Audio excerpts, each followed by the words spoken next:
With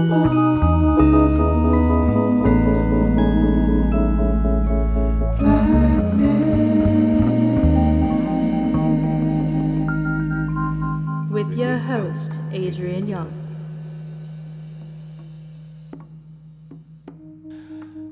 At a time when Ronald Reagan's pre-MAGA governance fermented the overdetermined stereotype that people of color were the cause of high crime, welfare, and the crack epidemic, a glimmer of light shined for the black psyche.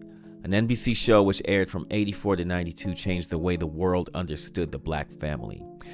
It gave generations of black families hope before there was any concept of the Obamas. This show raised me, as well as my Mexican, Asian, and white homies. It came on Thursday nights, and I can remember ensuring that nothing got in the way of me missing this show. The Cosby Show. We didn't have DVR, and at the time, my Betamax couldn't really do the pre-record. So all sports and Boy Scout meetings and homework, all that stuff was off on Thursday nights, prime time. So, being a son of a hard-working pair of immigrant parents, I looked up to the Huxtables as they mirrored my own family to some degree, or at least they served as an example of where we needed to be.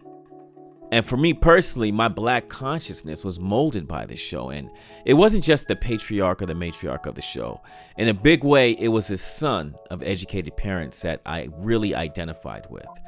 A son who cared about fashion, girls, music, and just being cool. A son that wasn't the captain of a football team like the 80s movies that dominated the time. It was a son that acted with dignity and elicited mad respect. The Fonzie of a black golden era, an actor, director, producer, activist, Grammy Award-winning musician, and poet. A star in so many films and television that his face alone represents popular culture. Please welcome my brother, my friend, Mr. Malcolm Jamal Warner. How are you, man? That was a hell of an intro, brother. You deserve it. I'm just saying the truth, man. It's good to see you. It's been a while. Yeah, it's been a minute, man. Yes, and I know you are doing well. Something that I love when we talk is that our conversations revolve around the concept of the hustle and how hard are you working and what are your inspirations and all that, and it's always good to see you on the screen. It's always good to hear your voice. It's always good to just see you on my Instagram, man. It just makes me smile. And I know we don't speak every day, but we're connected, just much love to you. And I like to just start off by asking you this, man. Yeah. Where did your name come from? What's the origin of your name, Malcolm Jamal Warner? So a lot of people don't know. A lot of people think Jamal is my middle name. Yeah. Malcolm Jamal is actually my first name. And my dad named me after Malcolm X and Ahmad Jamal. That's so ill, dude. Yeah, and I didn't really get it. Like, I think I was about 15. Yeah. When I understood what he did. Wow. And I understood the power of that name. Yeah. And I remember calling him saying, "Hey man, you set me up." You cannot go through the world being named after Malcolm X and Ahmad Jamal. And you can't just skate through the world with that, with the power of that name. Like, just the name and just everything that he instilled in me at such a young age, before acting, before we had any idea what kind of person I was going to turn out to be. My parents divorced when my parents separated when I was 3. They finally got divorced when I was 6. But they remain best friends my whole life. Like, to this day, my dad's been remarried for 40 years, and my mother and father are still like brother and sister. That's dope. So when they separated and my mom and I moved back to California, my dad was in Chicago. So I used to go to visit my dad every summer. And I'd go to Chicago, and my dad would always make me read. Wow. So I'm 6, 7 years old reading about Malcolm X. Yes. My dad had this thick book called Great American Negroes. Wow. And during my and there were chapters on Richard Wright, Langston Hughes, Mary McLeod Bethune, Marian Anderson, like everybody. And during my summer vacations, I had to read chapters and I had to write book reports. Yeah, that's crazy, yo.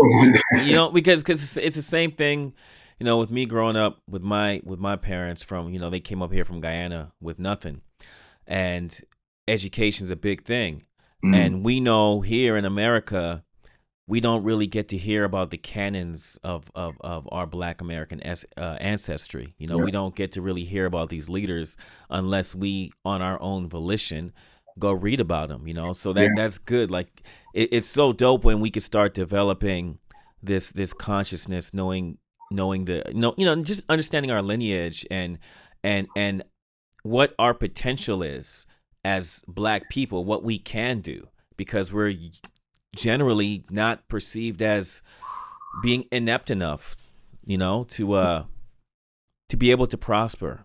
So it's just good that, we get that when we're young. So, it's interesting because, you've done so much, you're doing so much, and you really have, elasticized the concept of what an artist really is.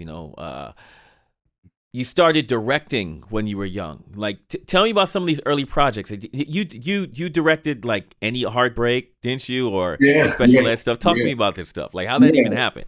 Yeah, so I was, the first couple of years of the show, we used to do these press tours as the Cosby Kids, and Lisa Bonet and I used to always talk about we want to be triple threats. We want to write, produce and direct.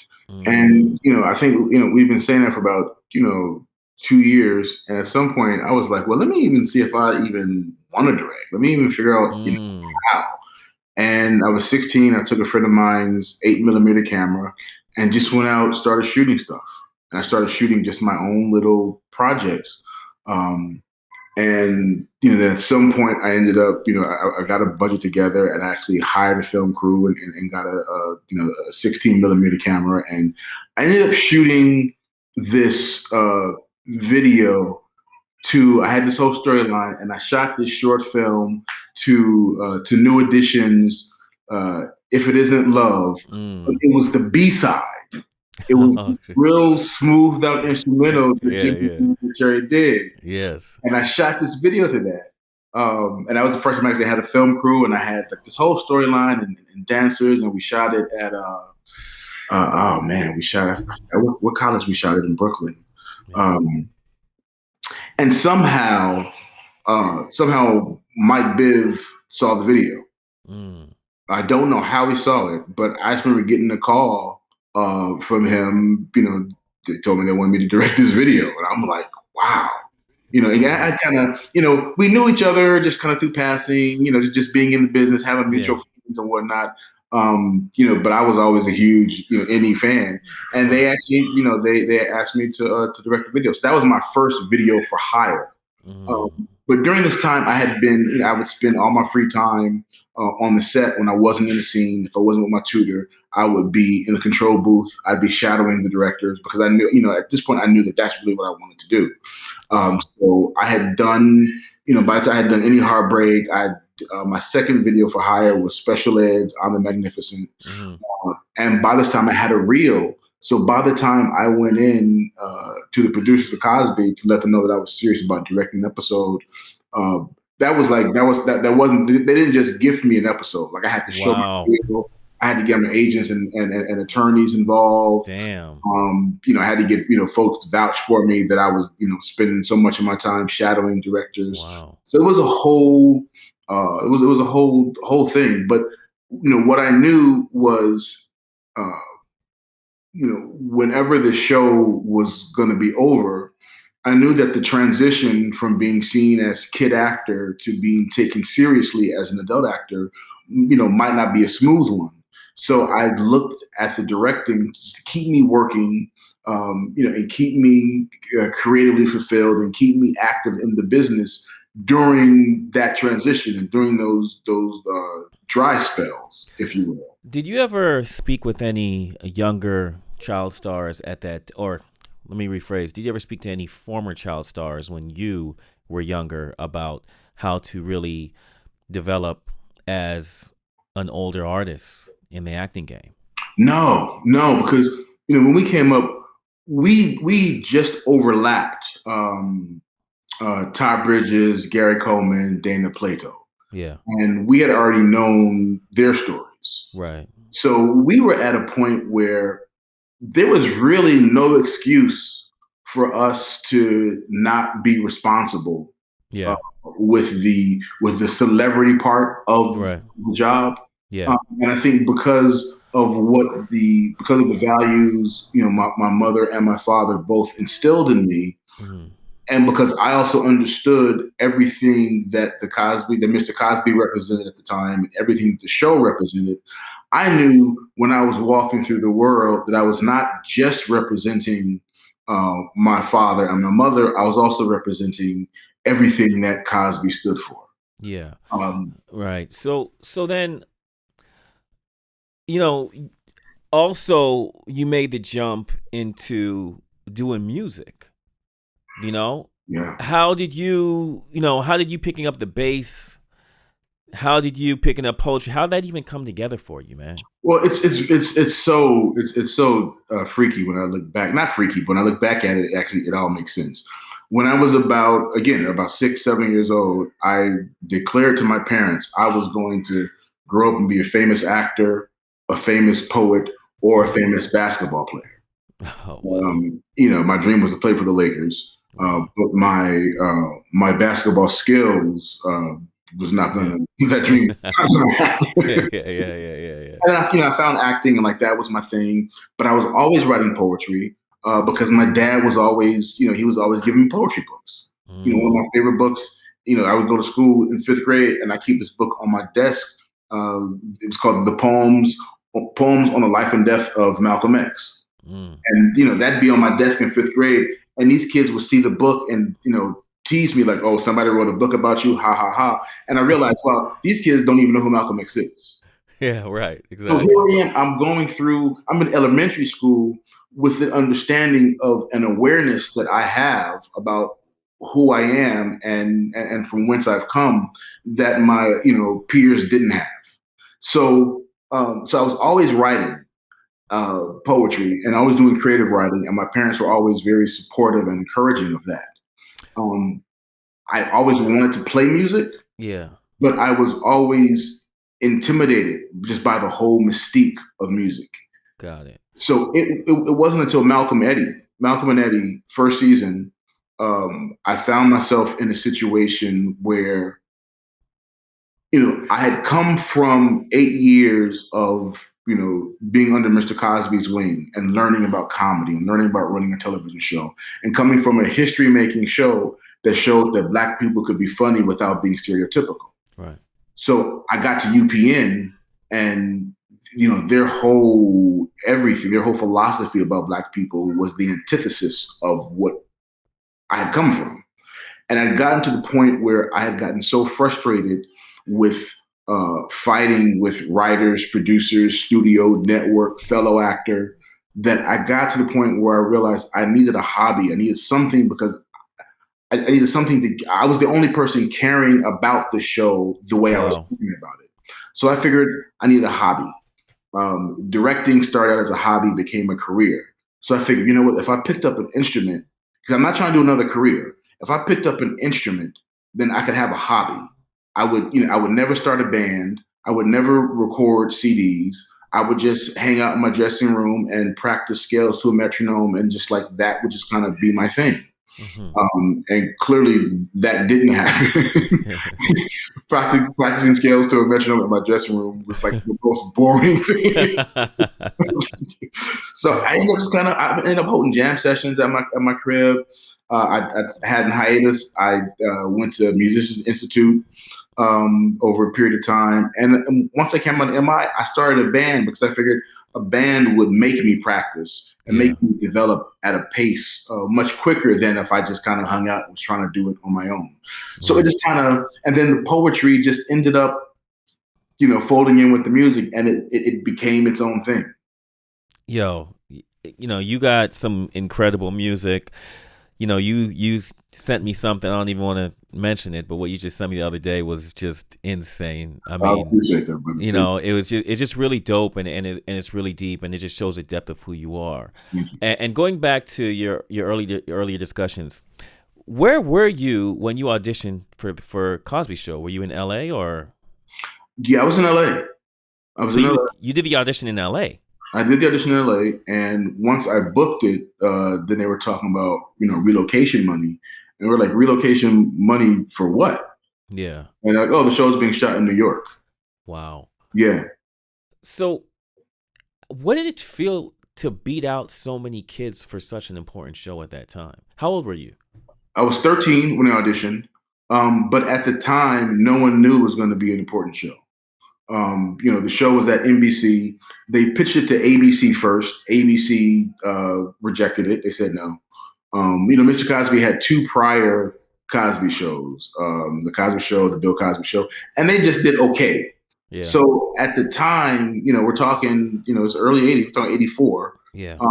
I just think at the time, no one just really thought that, a show about a sitcom about upper middle class Black family was really going to do much. So when I auditioned, my agent submitted me early on. But at the time, they were looking for a 6'2", 15-year-old. Wow. Because, Mr. Cosby's son Ennis was 6'2", and I remember in the original script, they kind of had this running joke. Theo would do something, and Cliff would say, "Theo, stand up," and Theo stands up, and Cliff is looking up at him. He says, "Theo, sit down." So that was kind of the running thing they were trying to do, but they couldn't find that dude. Gotcha. And literally at the last minute, my agent, found out they were having like network callbacks. So my agent called casting again and somehow convinced them to see me, like literally at the last minute. It was Good Friday, 1984. They were doing the network auditions that Monday. Wow. And she talked them into seeing me. It was 6:30 on Friday. And when, they had me come back, at that time, there were only 3 people auditioning for the role. They had a guy from New York, a guy they flew in from Chicago, and me from LA. Wow. So when I booked it, NBC had only ordered 6 episodes.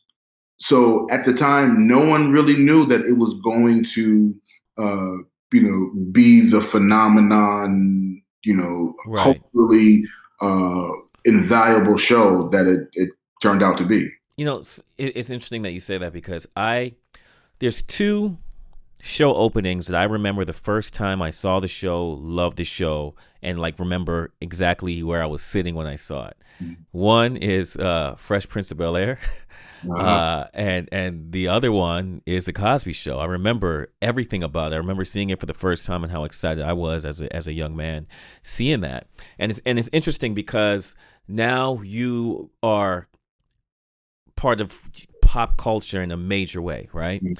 And I always love to talk about the concept of double oppression and what the Black woman has to deal with as far as gender, as far as skin color, and how there's the combination of that many times leads to just an economic disadvantage, and in many times just insolvency.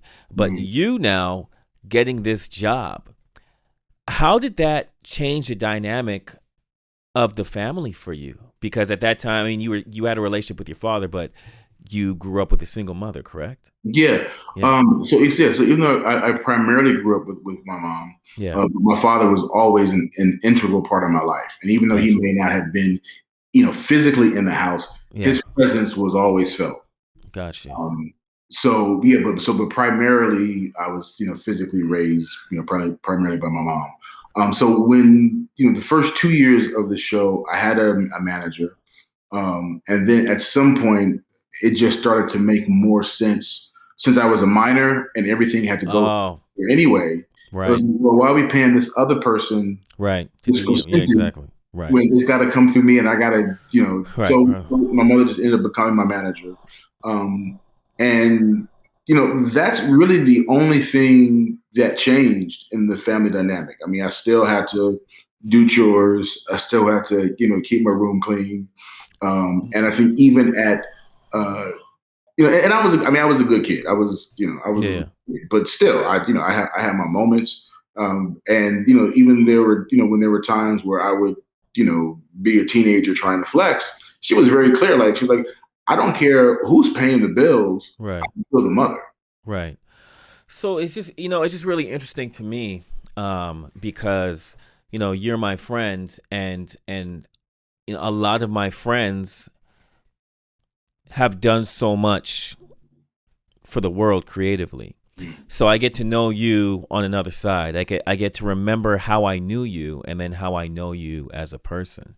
And I remember when we met last time, I was kind of briefly talking to you about some personal things, but like for me, the show represented a lot, obviously, for Black culture, but it raised a lot of us, and I always saw this symbiotic relationship between us because your character, how you were on screen, how you were off screen, just represented the same values that I have, Mm-hmm. and what's interesting is that, and this is something I've never shared publicly, ever. This is literally my first time sharing this publicly. In Black culture, we always talk about the insurmountable handicaps that we face based on the vestige of racism and how it vitiates many opportunities that we have to be who we are supposed to be in the world. And one of those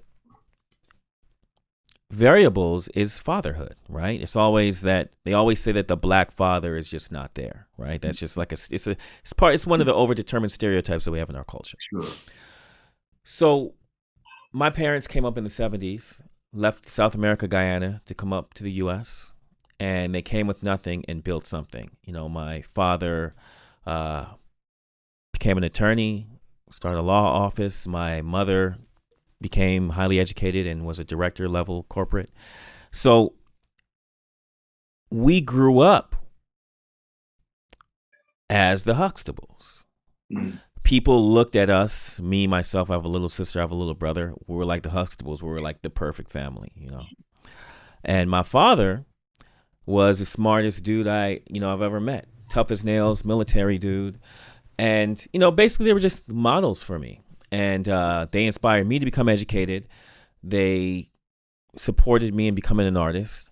And we just always had a really good life. They provided the skeleton for the family I have right now. So in 2015, which is 6 years ago, my mother and my father said, hey, we have issues right now, and my father was having an affair.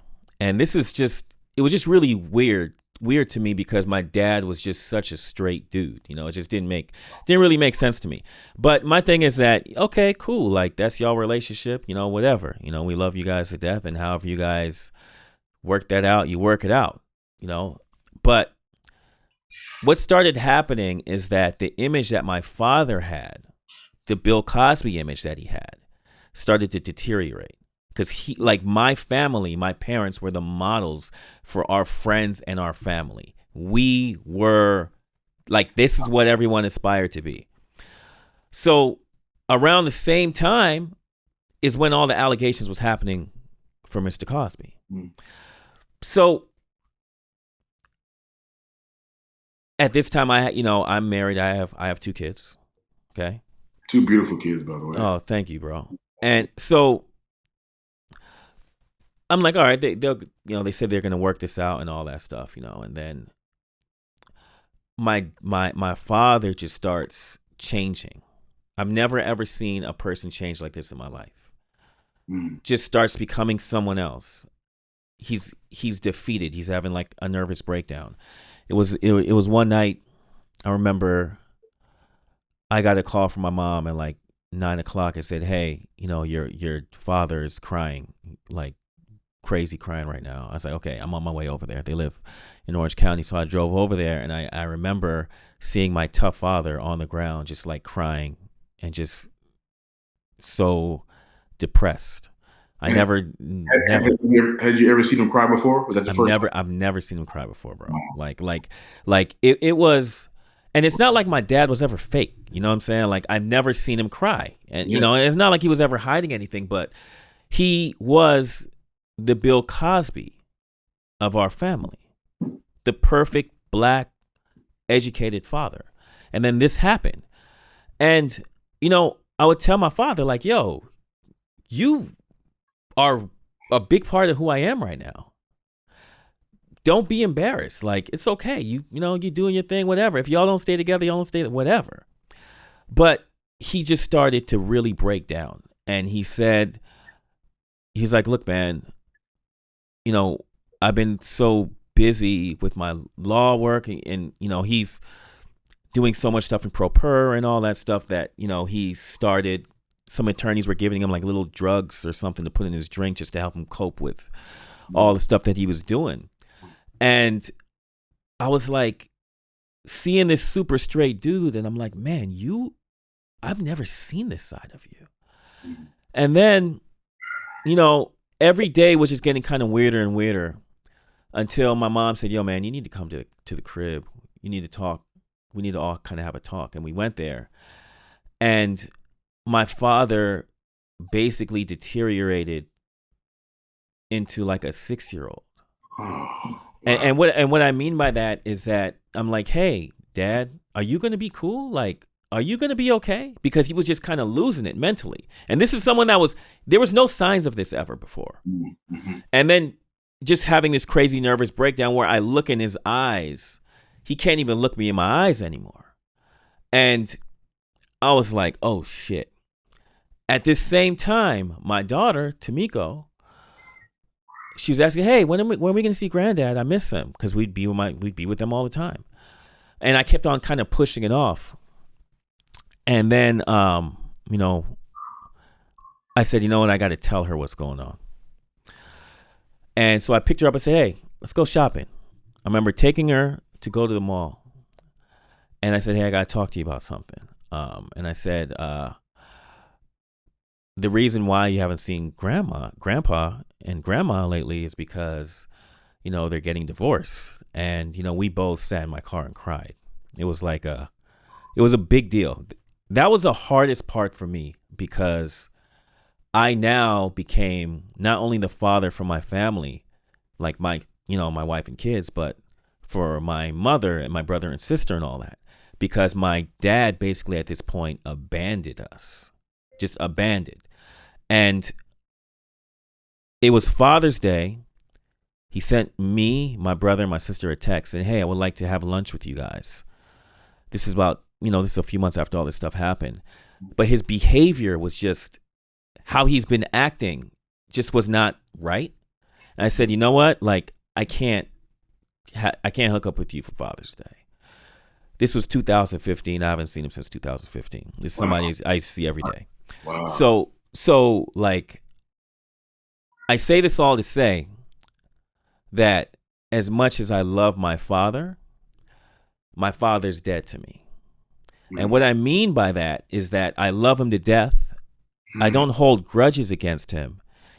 He is continuing a behavior of abandonment towards the family, that loves him still. And he's just being like a real dick to mama, like all this stuff. And if my father's listening, I love you to death, bro. And I hope you're better. But I think that drugs or whatever it may be just changed him. That coupled with all the stresses that he was going through being a lawyer and trying to be somebody of a high moral character. So again, all those allegations started happening with Bill around 2014, but it really kind of hit the fan with that New Yorker magazine cover with 35 women in 2015. So when this stuff is happening with my dad at the same time as Bill, like I have two dads at the same time. My fake dad, because like I was like you know what I'm saying? I saw myself through you. So he was like my fake dad. He was somebody that helped me aspire to be somebody. And then my real dad, who is now like abandoning all of us. And now me having to become this father. So it's like your story in so many ways relates to mine because we're both fathers. Yeah. But your fake father, your TV father, raised you and kind of raised me in a weird way. And now I for sure lost my father right now because he's still not there yet. But what I do is separate all the great things that he's given to me in life. Mm-hmm. Yeah. You have to. And with the Cosby Show, I separate all the great things that is given me in life, what is given Black culture in life. And I say all this to ask you, how does it feel to be part of edifying what it means to be Black in America? I mean, I know that's a lot, but I'm sorry. But this is the first time I've ever said this publicly at all. So it's like, Well, that's a very, very significant. Yeah. What you just share, man. Yeah. Thank you, man. Word. Yeah.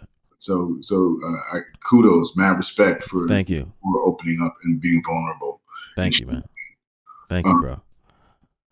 I mean, one of the things that I've always been most proud of about the show is how the show expanded Black America's, white America, and the world's perspective on how they saw Black people.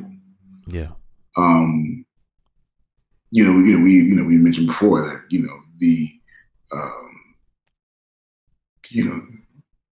before the Obamas, the Obamas were more easily acceptable. Absolutely, yeah. Because of the Huxtables, So being part of expanding the awareness of the multifacets of the Black culture, something I'm proud of, and that's something that's absolutely cannot be taken away. And I'm glad to be part of that legacy. Yeah. And I remember one time I did an interview for AP, and it was crazy because I was actually promoting my record, and we had talked about music. We talked about like my whole career, and the last question of the interview, the lady asked me, with everything that's going on with Bill Cosby, do you think the legacy of the show has been tarnished? And my response was, well, of course it's been tarnished. It's been tarnished because whenever we've had, continued stereotypical negative images of Black people, we've always had the Cosby Show to hold, juxtaposed to that. Right. Because they've taken the show off the air, we no longer have that. Right. And then the next day, the headlines were Malcolm Jamal Warner says the legacy of the Cosby Show has been tarnished. And that's what everybody. Yeah, damn. And then, a couple of weeks later, I guess somebody, Keisha was on, I don't know what, some talk show. And she made a comment. She said the legacy of the show can never be tarnished. She's like, there's generations of Black kids who went to pursue higher education because of the show. There are, black families, black people who have created loving black families because of that show. So she said those are things that you can never take away. So as far as I'm concerned, no, the legacy can never be tarnished. And once I heard her say that, I was like, I started quoting Keisha all the time. I'm rocking with Keisha on that. She's absolutely right. So let me ask you this question. When it comes to acts of moral turpitude off the screen, do blacks get a bad rap versus the whites? So, for example, if whites are doing something, if white actors are doing something, bad off the screen, do you see their shows get treated the same way that a black show would get treated, like the Cosby Show? Do you see any difference, a dichotomy between the way the media perceives both sides here? Sure, of course. I mean, there's the media, and there's the media, there's the industry, there's the viewing public, there's the fans, right? So I think what happens is the margin for error is much smaller when it comes to people of color. I mean, I look at this show, this Fox show 911, and I look at Rob Lowe, and I'm like, this dude, I mean, talk about 9 lives. Yes. I mean, I think there are people who may watch that show. There are people who probably have no idea right about the Rob Lowe's controversy. Right. People watching this right now. Right. Go Google Rob Lowe. You know what I'm saying? Like, it's crazy, but it's also it's also in line with how this country rolls. Yeah, man. I mean, it's unbalanced. The treatment definitely is not fair.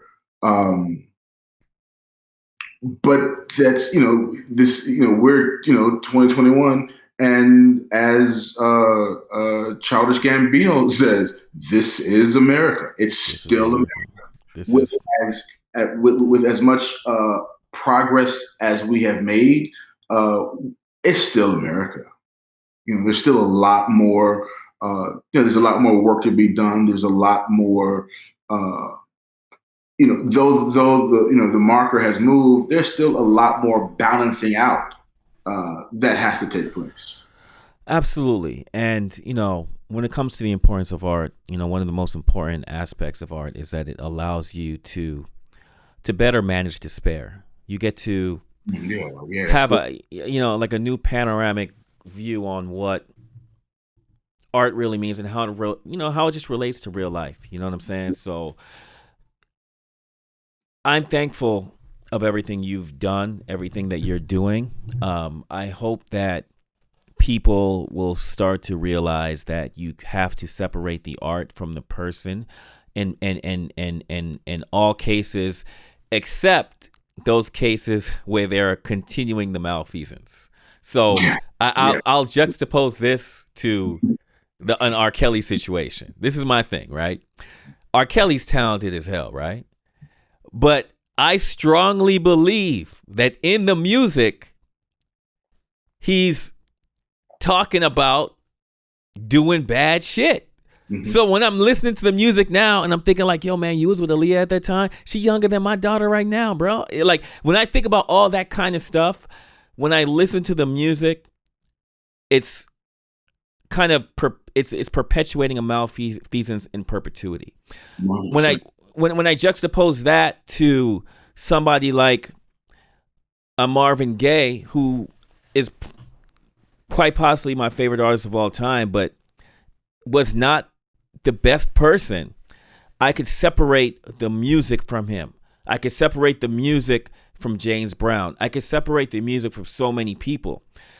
Real life and art are not always the same, and people have to be able to see life through a different filter. Yeah. You know, and I just hope that it comes back so that a younger generation could see your work as much as the younger generations get to see the shows like Friends or even the Saved by the Bells and all that stuff, you know? Yeah. It's funny because wherever the show airs, and I'm not sure where exactly it airs, but we have it on. We used to have it on our DVR. And Amazon has it. So is what's so surreal is other than Doc McStuffins and Danny the Tiger, Cosby is really the only other thing that my daughter watches. My daughter's 3.5, and so I sit there sometimes and I watch with her, and it's so surreal. Wow. But as far as she's concerned, that show is called Rudy's Family. So does she realize that that's you? She knows it's me. She gets it. So that's Papa. But she wants to fast forward to see Rudy.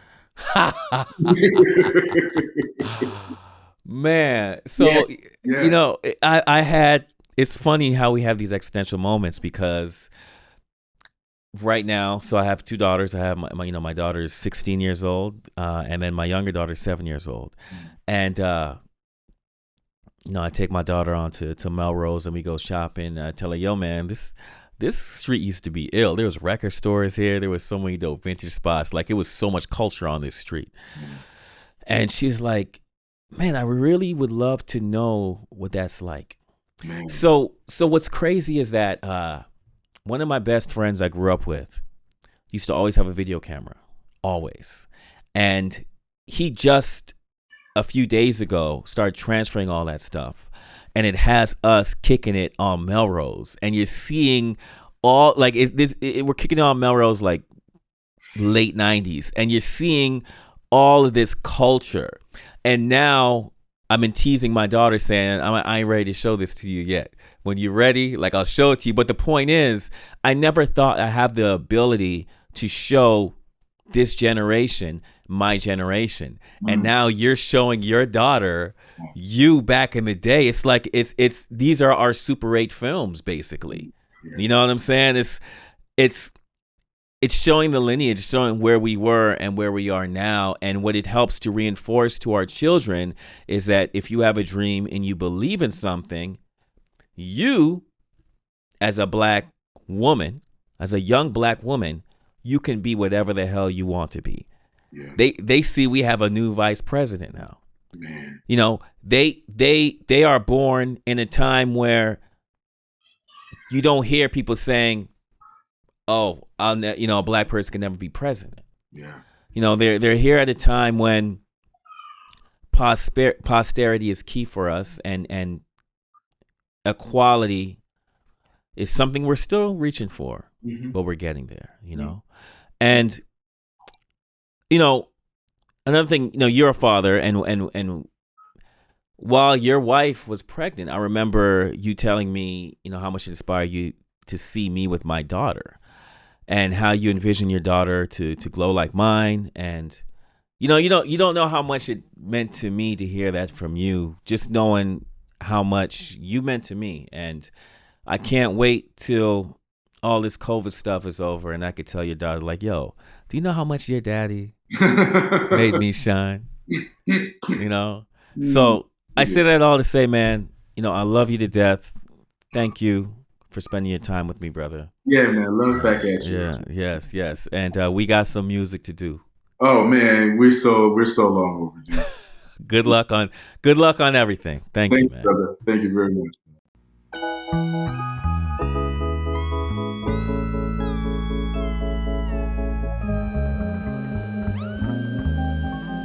Hey, what's good? This is Malcolm Jamal Warner, and you are tuned into Invisible Blackness.